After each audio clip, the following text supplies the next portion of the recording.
हमारी कुंडली में 4 तत्व मूल रूप में हैं। 5वां तत्व कौन-सा है? आकाश तत्व।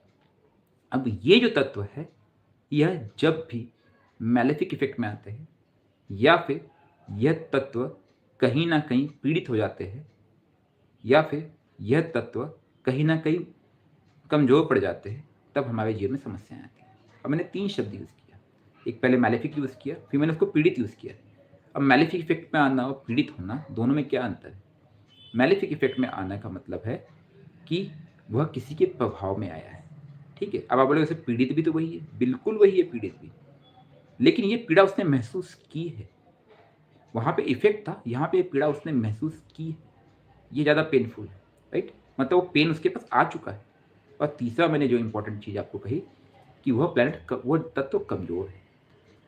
अब चार्ट में जो प्लैनेट बैठा है, जब भी वो राहु के प्रभाव में आ जाए या राहु जिस तत्व में बैठा हो, तो वह उसमें उसको पीड़ा देने का पूरा प्रयास करे, अर्थात उसको मैलेफिक इफ़ेक्ट में लाने का पूरा प्रयास करेगा। और over a period of time, मान लेते हैं कि आपका एक चार्ट है जो कि 30 साल पहले आपका जन्म हुआ, 30 साल के बाद वह वह मैलेफिक इफ़ेक्ट पीड़ा में कन्वर्ट हो गई। मतलब जो चार्ट आपको मिला था, उसमें एक मैलेफिक इफ़ेक्ट था, ये मैंने मान लिया। गंडमूल था, दोष था, आप जो भी नाम लें, ठीक है? राहु की पॉइज़निंग थी, कोई भी भाषा यूज़ करे, नीच का ग्रह जैसे भी हो।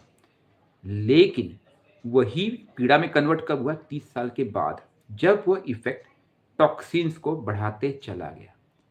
अब वो रिज़ल्ट कहाँ-कहाँ देगा?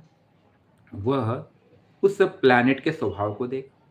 उस प्लैनेट के जो भी चीज़ें कारक चीज़ें होंगी, जैसे मैंने कहा जुपिटर अगर मैलेफिक इफ़ेक्ट में है, जुपिटर लीवर का कारक है, वो लीवर को तकलीफ देगा, ठीक है?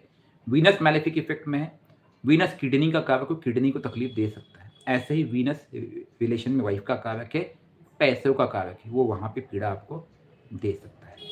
तो ये उनके कुछ स्टेप्स हैं जहाँ-जहाँ ये आपको पीड़ा आपके जीवन में जनरेट कर सकते हैं, ठीक है? अब इन तत्वों को कहीं न कहीं कंट्रोल करना या इन तत्वों के जो प्रभाव है, नकारात्मक प्रभाव है, उसको निकालना ही हमारी एक रेमेडी बनती है। मैक्सिमम लोग इन तत्वों को भूल जाते हैं, लेकिन इनके प्रभाव को या इनके नकारात्मक प्रभाव को निकालना इतना आसान भी है और नहीं भी है। आसान तब है जब आप उन प्लैनेटरी लेवल या उन तत्व लेवल पे आप जाके काम करते हैं। लाल किताब की बात करें तो लाल किताब इन तत्वों के लेवल को बाप समझता था। लाल किताब के जो मैक्सिमम उपाय है, वो आप पाओगे कहीं न कहीं तत्वों में से। जब वो कहते हैं कि आप किसी चीज़ का उतारा करें और उसे ज़मीन के नीचे दबाएँ, तो वो ये कहना चाह रहे हैं कि आप अपने ऊपर से राहु को निकालें। उतारा मतलब देखिए, आप जब किसी चीज़ का उतारा करते हो आइदर क्लॉकवाइज़ या एंटी क्लॉकवाइज़। अब क्लॉकवाइज़, एंटी क्लॉकवाइज़ का सिग्निफिकेंस अलग है। आप जब भी उतारा करते हो, तो आप क्या कहते हो कि उस वायु तत्व हवा में कर रहे हो, राइट? और किसके लिए? इस शरीर निमित्त 5 तत्वों से बने शरीर के लिए। आप इसके ऊपर से जो भी बाहरी प्रभाव है उसको खींचने का प्रयास करें। आप क्या होता है, ज़मीन के नीचे दबाओ। मतलब किसके नीचे बनाओ? अर्थ एलिमेंट कौन-सा प्लैनेट है? मर्क्यूरी। नहीं, दोनों एंटी क्लॉकवाइज़, क्लॉकवाइज़ दोनों किया जाता है। उस दोनों के अलग-अलग सिद्धांत होते हैं। ठीक है जी? अब आपने उसको ज़मीन के नीचे दबाया, तो आपने क्या किया?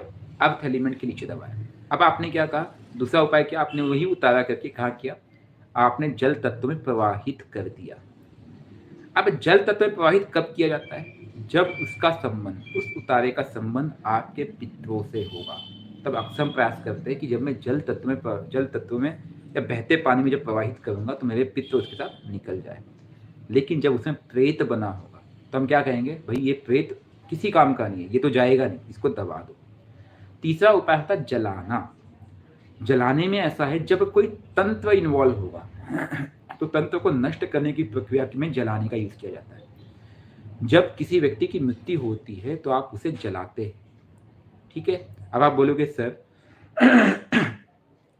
अन्य धर्मों में तो दफनाया जाता है। बिल्कुल सही। तो हम उन्हें जलाते हैं, हम उन्हें नष्ट करने का प्रयास करते हैं अग्नि द्वारा। वो उसे दबाते, भाई तू दबा रहे, लेकिन दबी हुई चीज़ फिर भी निकल सकती है, जली हुई चीज़ नष्ट हो जाती है। We need to understand that. ठीक है जी? अब और क्या किया जा सकता है? ये तो उतारे की बात आ गई। सर उतारे की बात से क्या उपाय मिलेगा, पहले ये आप ये समझिए। आपकी समस्या बनी क्यों? कहीं न कहीं आपके चार्ट में दिख रहा है। अब वो चार्ट में भी किस रूप में आया है? दशा के रूप में आया है, ट्रांजिट के रूप में आया है, और कैसे आया हुआ है? आपके कर्मों के रूप में आया है। इस जन्म के विपरीत कर्म भी उन प्लैनेट को नेगेटिव कर सकते हैं। आप इस चीज़ को नहीं समझ रहे हो। तो हमारे जीवन की जो घटनाएँ घटित हो रही है, वो हमारे 2 कर्मों का लेखा-जोखा है। पहला कर्म जो हम पहले लेके आए हैं, जो हमारी बर्थ चार्ट है, जब हमारा जन्म हुआ, और दूसरा जो इस जन्म में हमने कर्म किया है, उसके प्रभाव। अब दोनों का मिला के जो संगम है वो आपका रिज़ल्ट है।